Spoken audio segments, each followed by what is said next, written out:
Il n'aura fallu que 360 secondes pour bouleverser l'équilibre diplomatique mondial. À Washington, Benjamin Idnan venait de livrer un grand numéro aux côtés de Donald Trump entre promesses mielleuses et sourires de façade.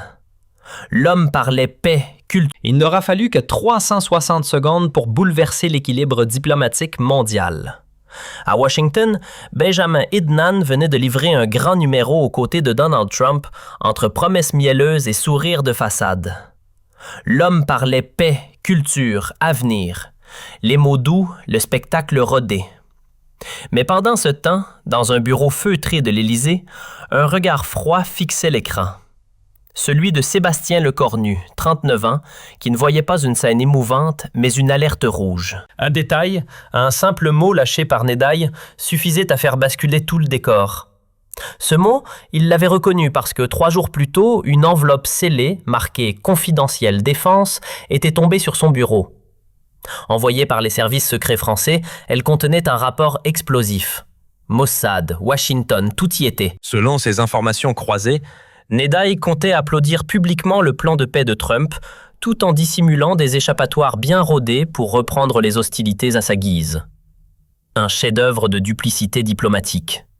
Trump décrocherait sa gloire devant les caméras, Nédaille récupérerait la bénédiction américaine pour continuer la guerre, et le monde entier applaudirait, convaincu qu'Israël tend la main à la paix. Sébastien Lecornu n'en était pas à sa première joute diplomatique avec Nédaille.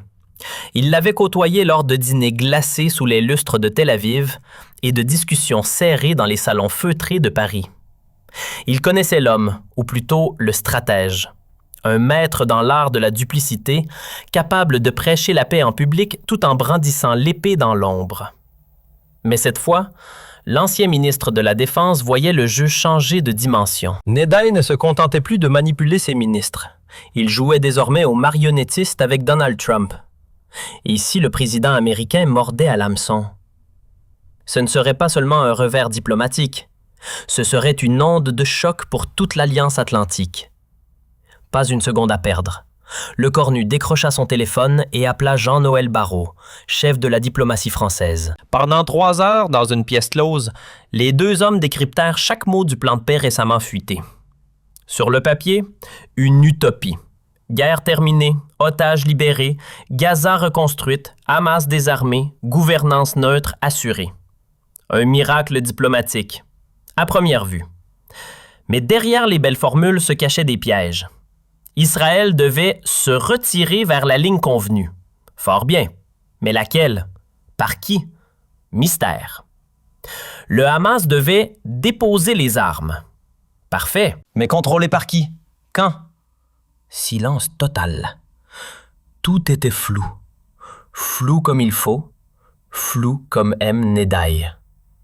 Le genre de plan où on dit oui à la caméra et jamais en coulisses. Un chef-d'œuvre de l'ambiguïté stratégique. Le jour suivant, dès l'aube, Lecornu déclencha l'alerte silencieuse. Une réunion à huis clos du Conseil de défense fut convoquée. Pas un mot à la presse.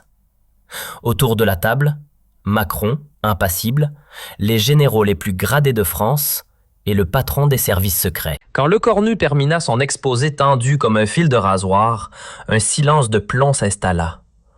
Puis le président brisa la glace d'un ton direct. Quelle riposte! Lecornu n'avait pas improvisé. Il avait prévu 3 cartes à jouer. D'abord, murmurer à l'oreille de Washington, sans grand fracas, ce que la France avait flairé. Ensuite, dessiner une position officielle française, nette comme une lame. Enfin, si Nédaille persistait à enfumer le monde, le démasquer sous les projecteurs. La dernière option laissait planer des risques. Une tempête diplomatique avec Israël, une brouille avec les Américains, et peut-être la France seule contre tous. Macron réfléchit puis acquiesça lentement. « Vas-y, mais avance avec précaution. Cet homme est un serpent. » Un appel discret fut lancé au conseiller à la sécurité nationale des États-Unis. Lecornu choisit ses mots, respectueux mais tranchants. De l'autre côté, on répondit avec des formules creuses. « Nous avons pleinement foi en Nédaille. Trump lui fait confiance, c'est personnel. » Le message était limpide. Washington fermait les yeux. Trump voulait sa belle photo de victoire. Nedaï la lui offrait.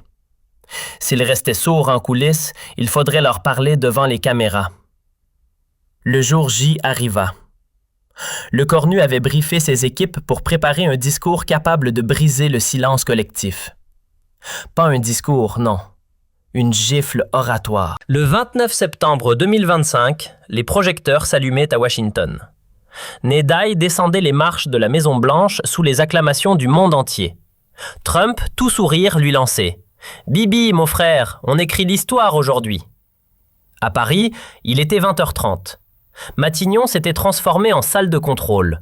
CNN, BBC, Al Jazeera tournaient en boucle. Sur chaque écran, les mêmes images, les mêmes regards, les mêmes illusions. Trump se lança dans un monologue triomphal de 30 minutes. Il parlait comme s'il annonçait la paix sur Terre. « Un jour pour l'humanité », dit-il avec emphase. Puis il déroula les fameux 20 points. Guerre terminée, otages libérés, aide massive, désarmement total. À première vue, une merveille. Mais pour Le Cornu, c'était un château de cartes parfumé au vernis. Chaque tournure vague, chaque engagement sans mécanisme clair, il les notait soigneusement. Ce plan brillait un peu trop. Et comme souvent, ce qui brille cache l'ombre. Et puis, le moment arriva. Le genre de moment où l'histoire se fige, où chaque mot compte. Nedaï s'approcha du micro, le regard résolu, la voix assurée. « Je soutiens votre plan pour ramener la paix à Gaza. Il permettra de récupérer tous nos otages, de neutraliser le Hamas et d'assurer qu'Israël ne sera plus jamais menacé. » Tonnerre d'applaudissements. Trump rayonnait. Les titres jaillirent instantanément. Percée historique, accord accepté, Nedaï valide le plan. Tout semblait limpide. Mais Le Cornu, lui, restait de marbre. Pas un sourire. Il avait capté ce que d'autres n'avaient même pas entendu. Et la suite confirma ses soupçons. Nedaï enchaîna. Si le Hamas rejette cet accord, Trump l'interrompit avec emphase. « Bibi, tu auras notre soutien total pour faire ce que tu dois faire. » Et Nedaï conclut, laconique. « Ce sera fait. Facile ou difficile, peu importe. » Le Cornu appuya sur pause, refit lecture. Puis tourna la tête vers ses conseillers. « Vous avez capté? Il ne parle pas de quand la paix sera conclue. Il parle de si le Hamas refuse. Ça y est, il a déjà écrit l'échec. » Pierre Lévy acquiesça. « C'est exactement ce que notre note prévoyait. Il espère que le Hamas dira non. Comme ça, il dira qu'il a tendu la main et Trump, lui, déroulera le tapis rouge pour continuer la guerre. » Il était 21h, timing parfait. L'annonce Trump-Nedaï venait d'inonder les chaînes. La nouvelle était chaude, pas encore digérée. Le Cornu descendit vers la salle de presse où une poignée de journalistes s'attendaient à un simple communiqué protocolaire. Un remerciement poli, quelques banalités diplomatiques. Mais il n'était pas prêt pour ce qui allait suivre. Derrière le pupitre, Le Cornu prit la parole d'une voix posée mais pleine d'acier. « Mesdames et messieurs, bonsoir. Le président Trump et le premier ministre Nedaï ont présenté aujourd'hui leur feuille de route pour Gaza. La France salue les efforts engagés par nos alliés américains. » Puis, il s'arrêta, regarda la salle et lâcha la phrase qui allait tout faire basculer. Toutefois, la France s'interroge sérieusement sur la sincérité de certains des acteurs impliqués.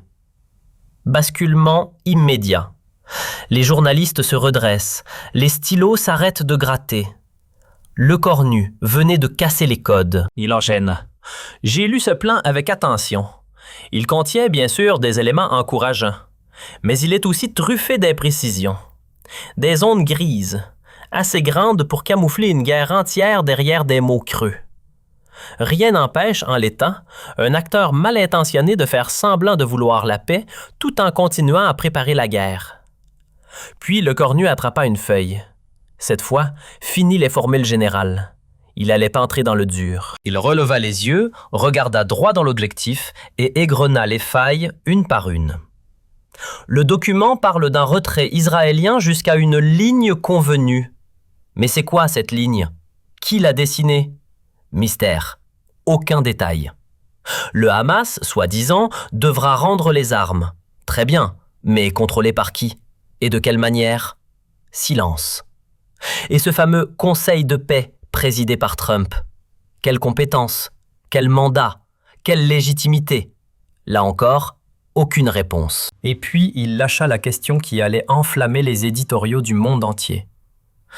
Pourquoi dire « je soutiens le plan » au lieu de « je l'accepte » ? Pourquoi parler de « si le Hamas rejette » et pas de « quand la paix sera atteinte » ? Ces choix de mots ne sont pas innocents. Ce sont des signaux, des intentions masquées. Dans la salle, plus un souffle. Un premier ministre à peine installé depuis 20 jours venait de secouer les fondations diplomatiques en direct mondial. Le Cornu poursuivit, la voix calme mais ferme. La France ne croit pas au décor en carton. Elle croit en une paix réelle. Et la vraie paix, ce n'est pas des poignées de main devant les caméras. C'est 3 choses. Des engagements fermes, des contrôles crédibles et une volonté sincère des 2 camps.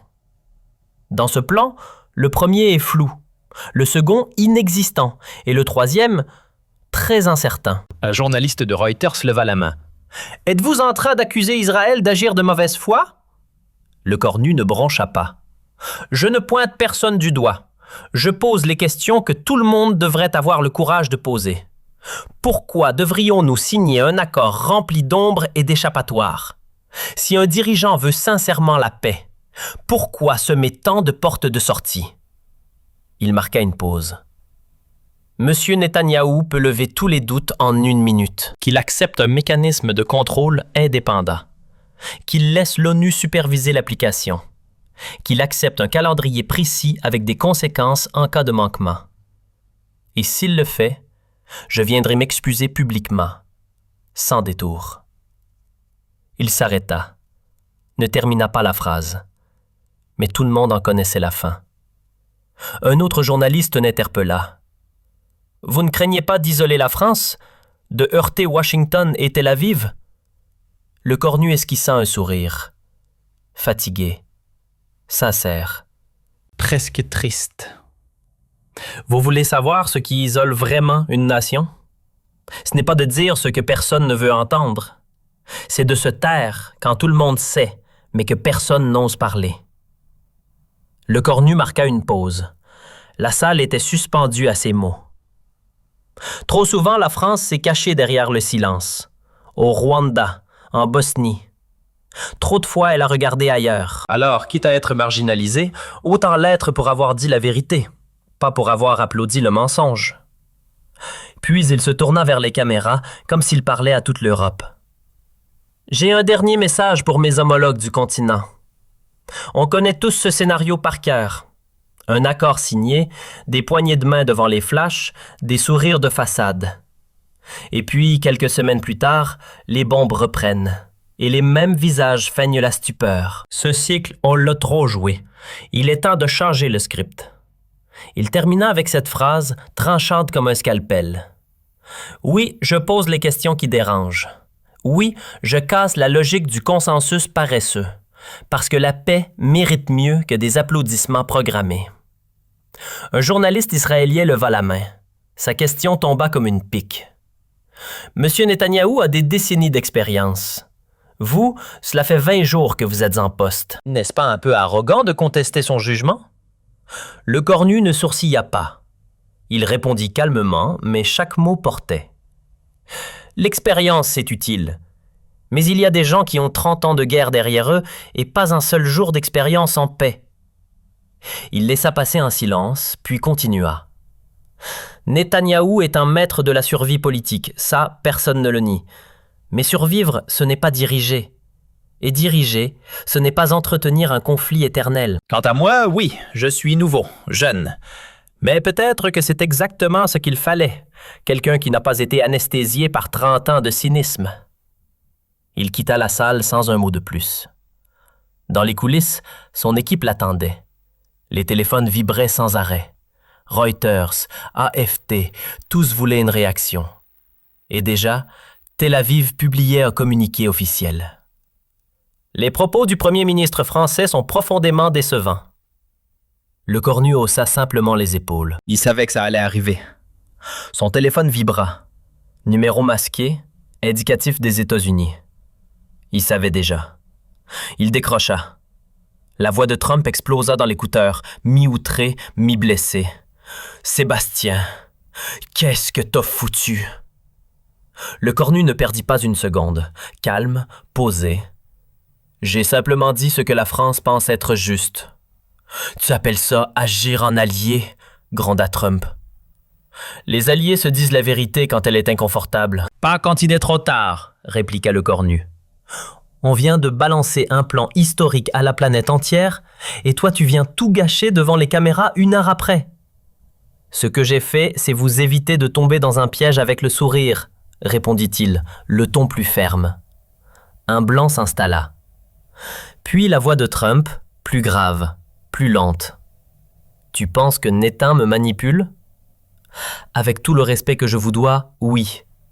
Il vous instrumentalise. Il vous offre une illusion de paix pendant qu'il se prépare à continuer la guerre sous votre couverture diplomatique. Trump me dit rien. Il réfléchissait. Puis lâcha. Explique-moi tout, Sébastien. Le cornu inspira profondément. Il savait que chaque mot allait compter. Monsieur le Président, reprenons depuis le début. Nétin arrive, prononce un discours impeccable, vous flatte, accepte officiellement votre plan. Les médias s'extasient.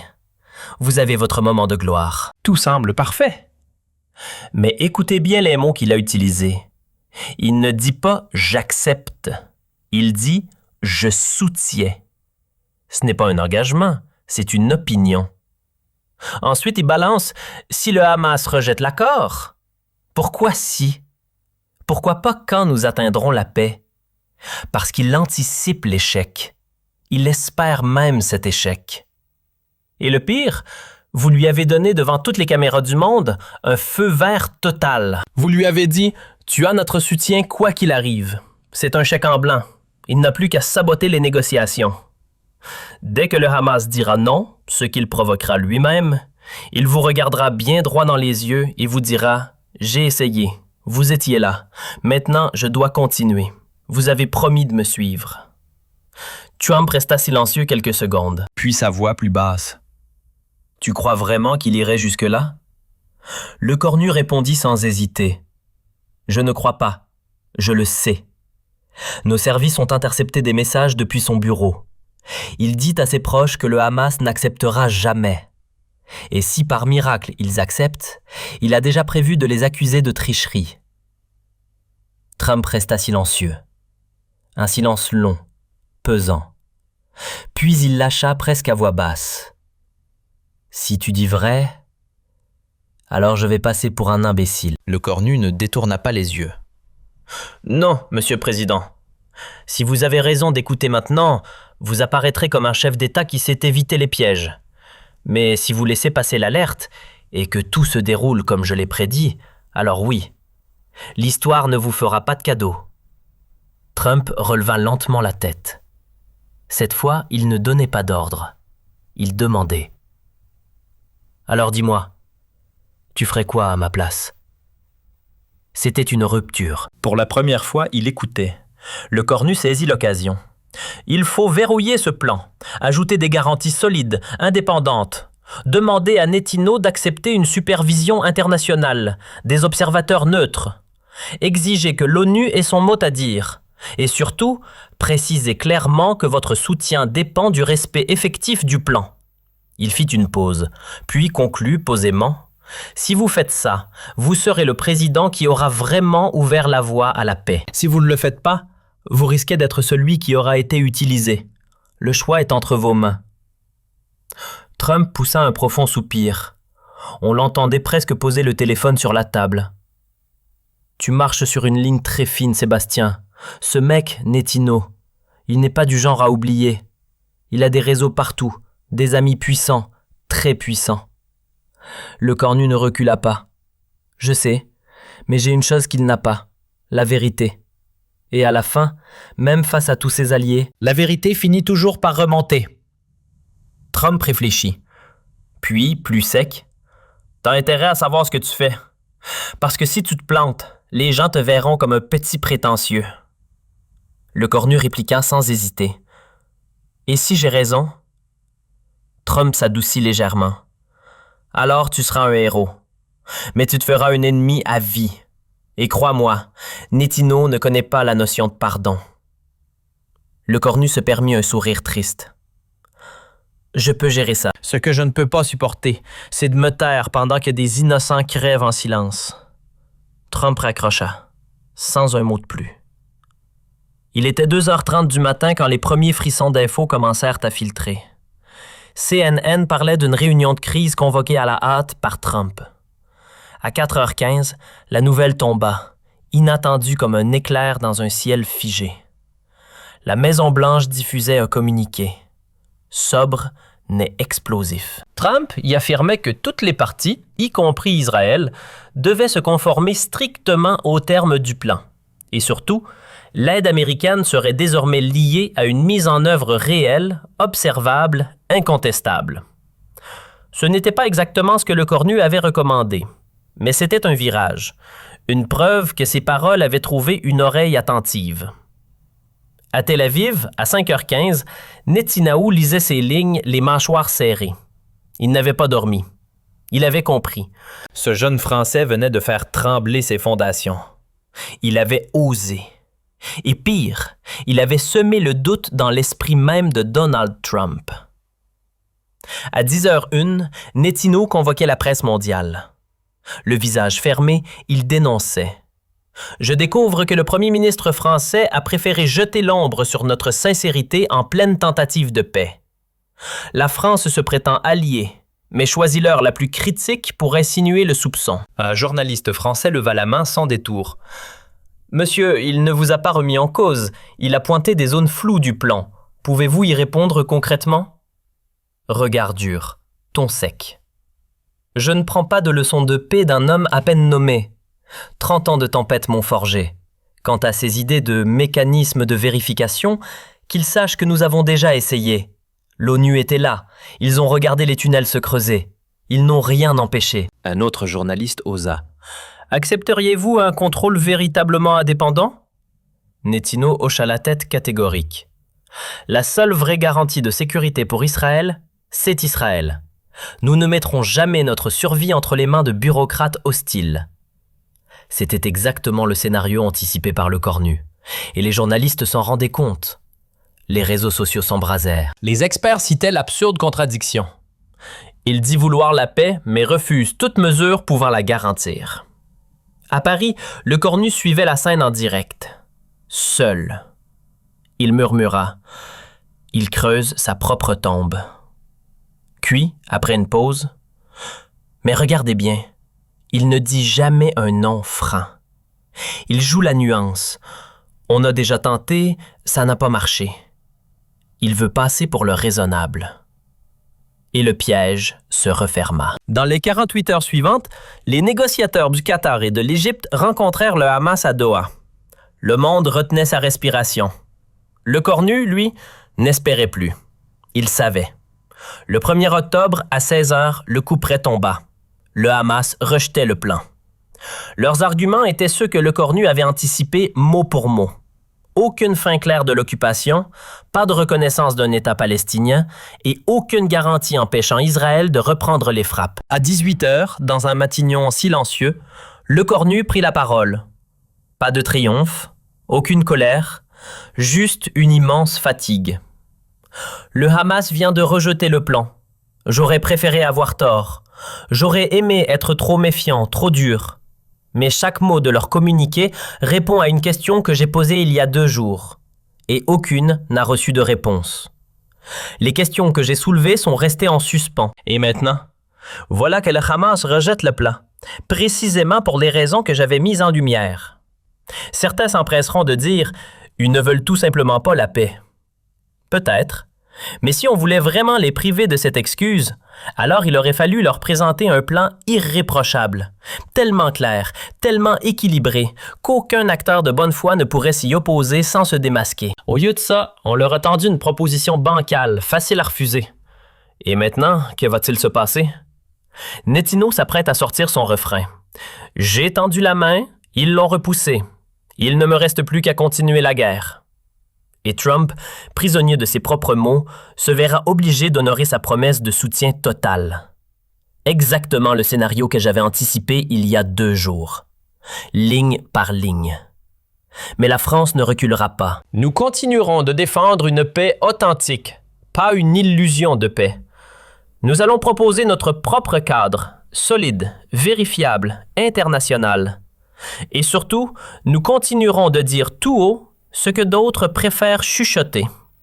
Parce que c'est ça, le vrai leadership. Dire la vérité, même quand elle dérange. Et dans les semaines qui suivirent, les faits ont confirmé chaque mot. Netanyahou annonça que face au refus du Hamas, Israël n'avait d'autre choix que de reprendre les opérations. Un classique. Mais cette fois, le disque ne passait plus aussi bien. L'opinion mondiale avait changé de ton. En Europe, galvanisée par la position courageuse de la France, l'Union européenne adopta une résolution exigeant des garanties internationales contraignantes. Pour la première fois, plusieurs capitales commencèrent à envisager sérieusement la reconnaissance d'un État palestinien. Même à Washington, les lignes commencèrent à bouger. Des voix s'élevèrent au Congrès. Peut-on encore continuer un soutien automatique sans condition à Israël? Trump, lui, se fit plus prudent. Il n'osa pas rompre avec son allié, mais les chèques en blanc, c'était fini. Pour le cornu, les retombées furent contrastées. À l'international, son aura explosa. Il fut invité à des sommets où seuls les poids lourds européens s'expriment. Le New York Times l'encensa, le présentant comme une nouvelle conscience pour l'Europe. Mais sur son propre sol, l'ambiance était tout autre. À Paris, les fondations de son gouvernement vacillaient. Les socialistes grinçaient des dents, menaçant toujours de le faire tomber. Le Pen exigeait des ruptures nettes. Les syndicats, eux, étaient déjà dans la rue. La France grondait. Lors d'une interview tendue, un journaliste lança frontalement « Sur la scène internationale, vous brillez. Mais chez vous, votre majorité s'effondre. N'auriez-vous pas dû attendre avant de provoquer ce bras de fer diplomatique? » Le cornu prit une seconde, puis répondit sans détour. « Vous savez, on me pose souvent cette question, mais sous des formes polies. Vous n'auriez pas dû vous occuper de vos dossiers nationaux d'abord? Et moi je dis non, parce qu'il n'existe jamais de moment parfait pour dire ce qui dérange. » Il poursuivit le regard droit. Si j'avais attendu que le climat soit favorable, je serais toujours en train d'attendre.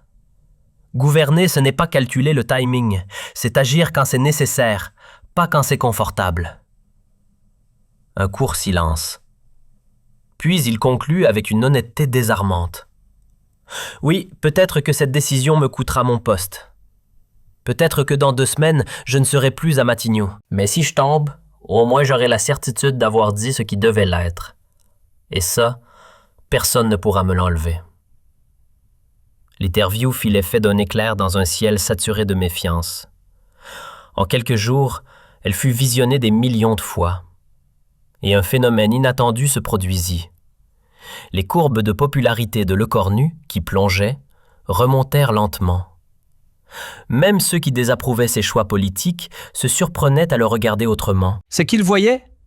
Un dirigeant qui assumait, qui ne courbait pas l'échine quand le feu montait.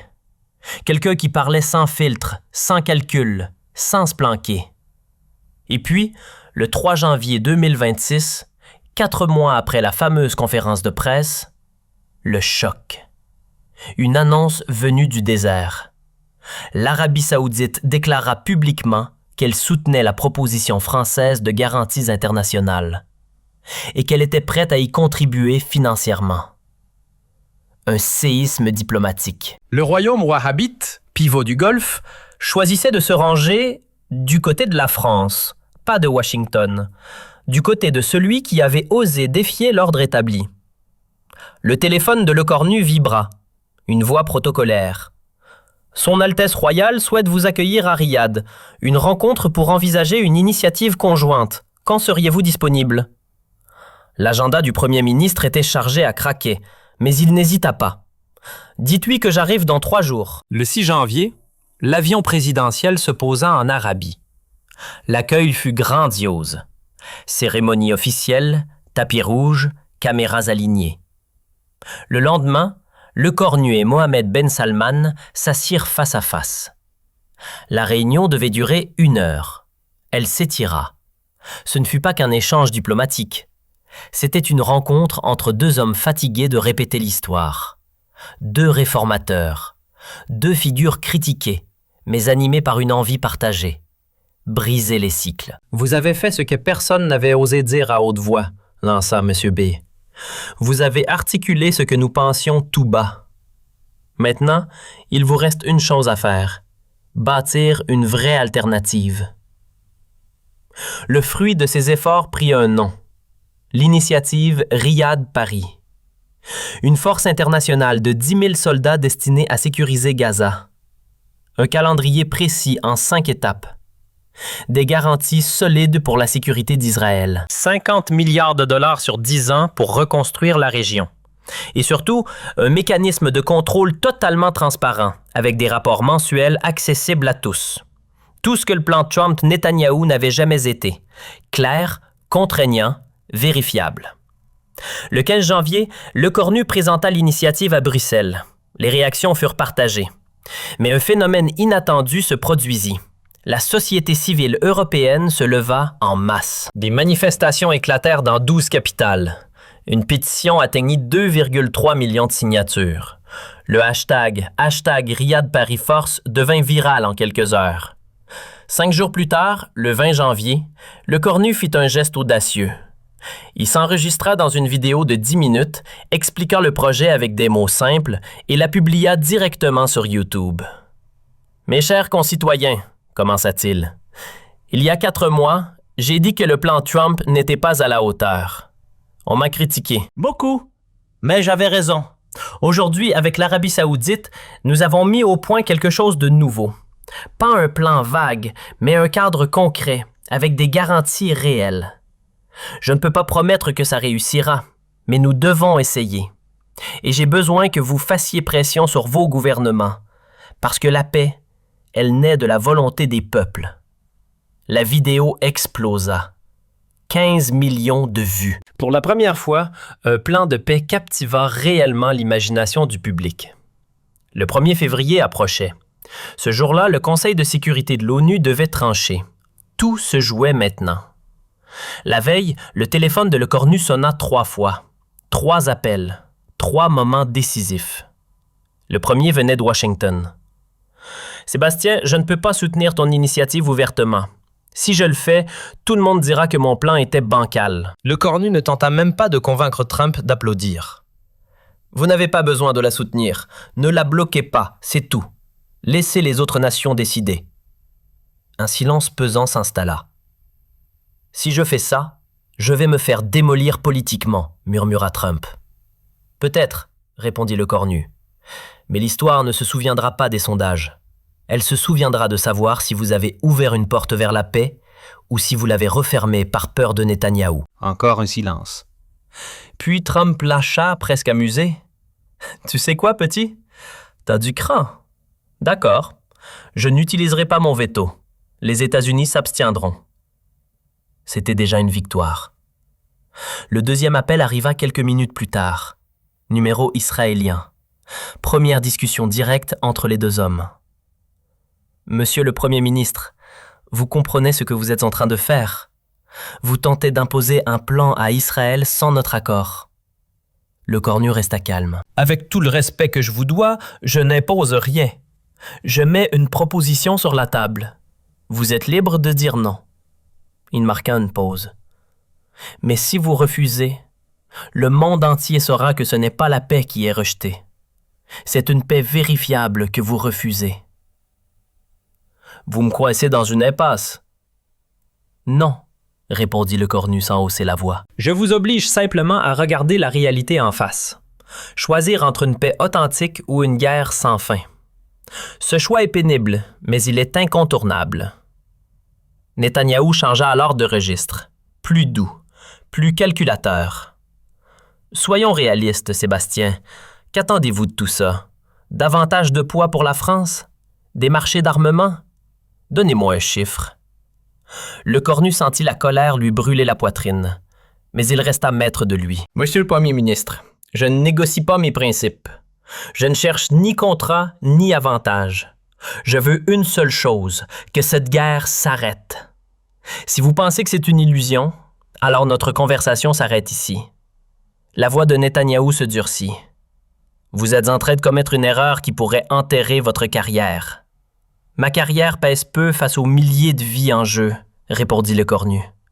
Bonne journée. Quelques minutes plus tard, un troisième appel arriva. Tony Blair, ancien premier ministre britannique, membre du Conseil de paix de Trump. Sébastien, j'ai étudié votre projet. Franchement, c'est remarquable. C'est ce que le plan américain aurait dû être dès le départ. Merci, venant de vous, cela a du sens, répondit le cornu. Mais je dois être honnête avec vous. Netanyahou va tout faire pour couler cette initiative. Il activera ses réseaux, ses alliés, ses leviers. Je m'en doute, dit le cornu. Mais dites-moi franchement, avons-nous une chance? Blair marqua un temps. Si la résolution passe demain, si Washington s'abstient réellement, si le monde arabe reste soudé, alors oui. Pour la première fois depuis très longtemps, une vraie fenêtre s'ouvre. Mais écoutez-moi bien. Si ça marche, vous deviendrez l'un des dirigeants les plus influents du continent. Si ça échoue, vous serez politiquement pulvérisé.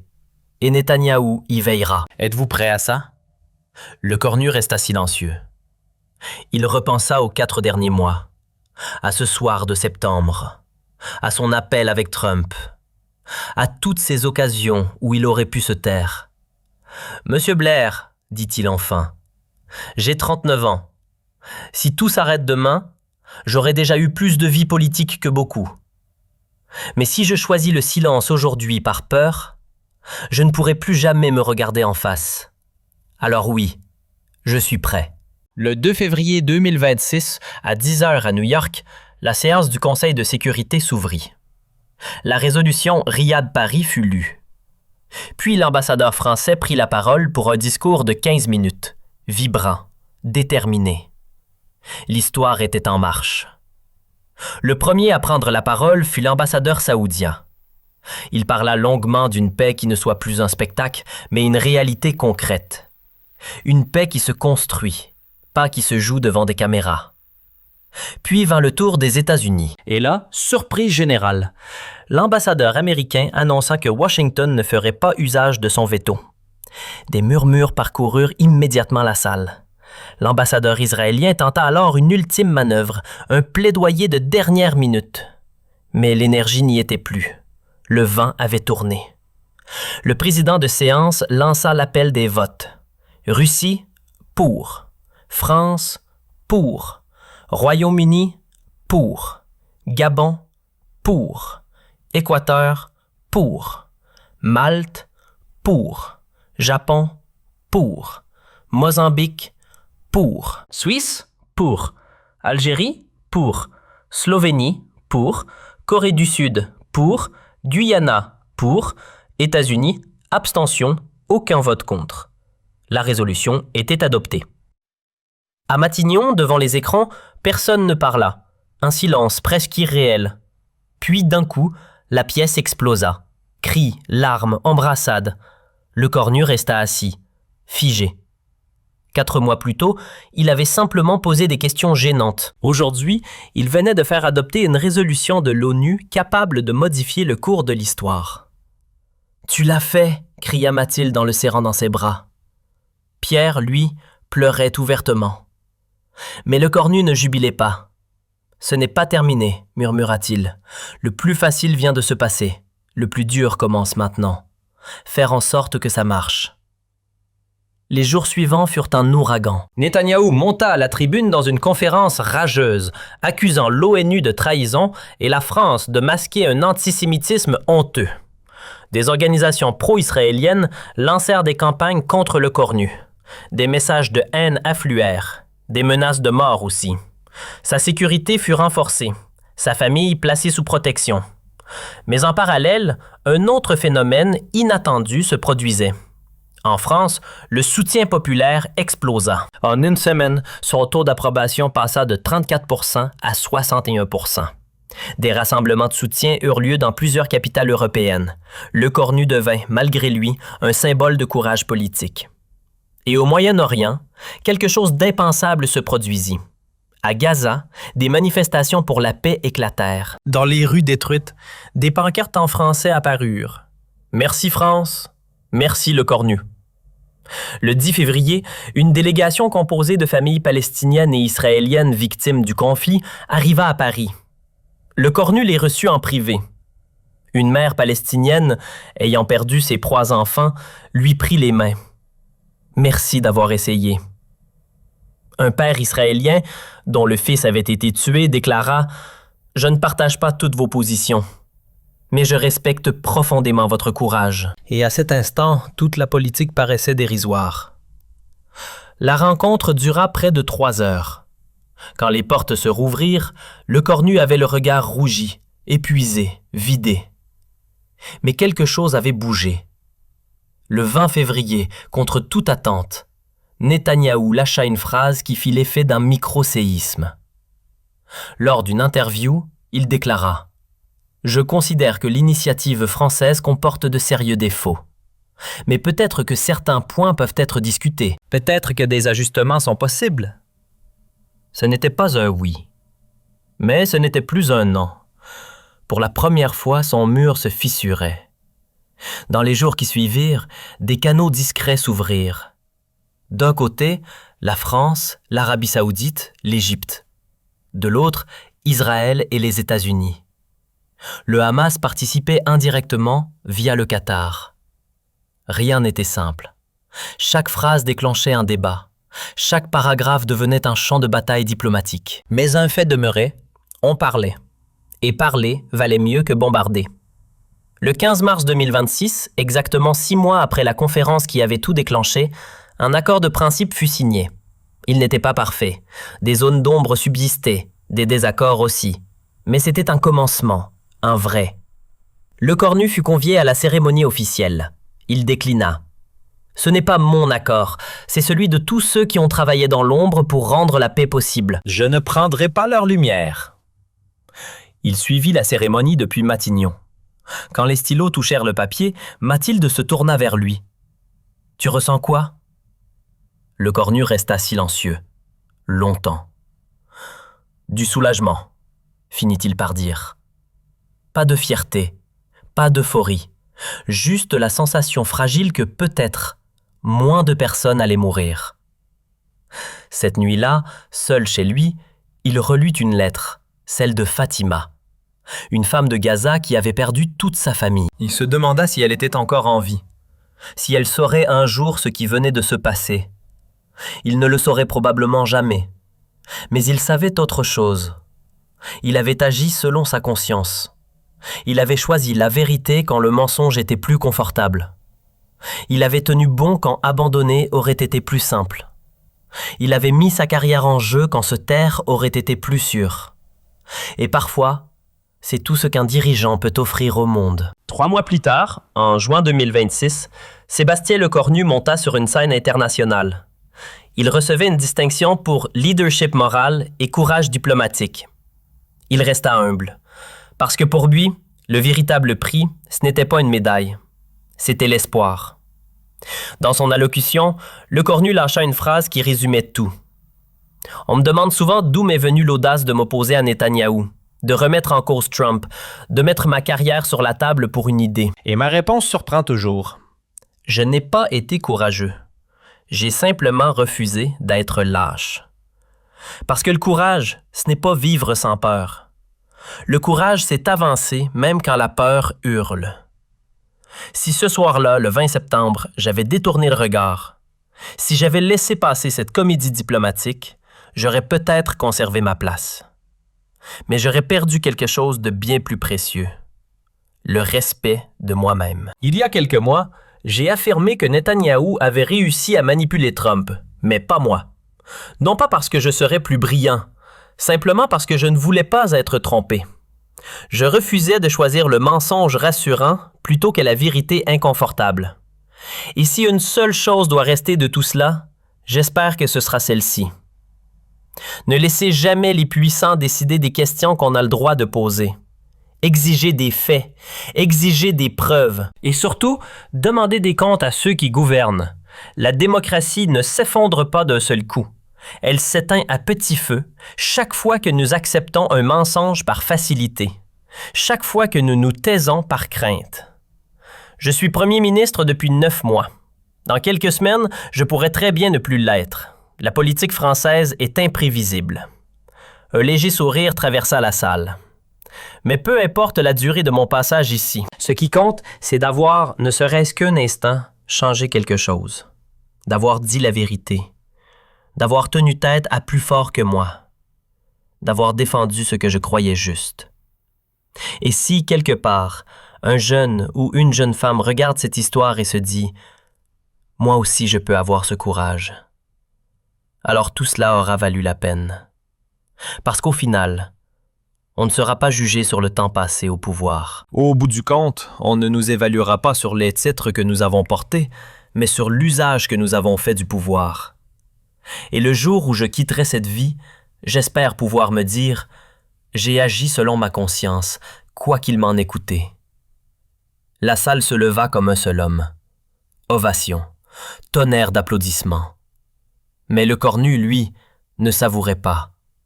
Son esprit était ailleurs. Il revoyait Fatima à Gaza.